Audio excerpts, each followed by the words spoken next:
सबसे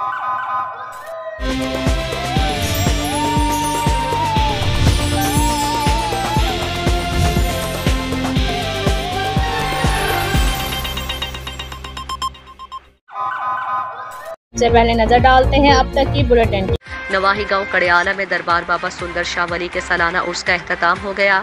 मेले के आखिरी रोज कबड्डी मैच का इनेकाद हुआ। मैच के मेहमान खुसूसी सैयद जुल्करनैन हाशमी, चेयरमैन अमर मीडिया ग्रुप सैयद जहीर अब्बास शाह, शेख मोहम्मद शरीफ, ईसा खान, मुस्तनसर शरीफ, जावेद इकबाल, अरसलान भाई, पाक फौज की शान फौजी आमिर रशीद, बॉक्सर अबू जर बट, सैयद जुनेद हाशमी थे। मैच में कड़ियाला कबड्डी क्लब और अंबा कबड्डी क्लब शेखपुरा की टीम के दरमियान कांटेदार मुकाबला हुआ, जिसमें कड़ियाला कबड्डी क्लब ने अंबा कबड्डी क्लब को 36 के मुकाबले 42 पॉइंट्स करके मैच जीत लिया।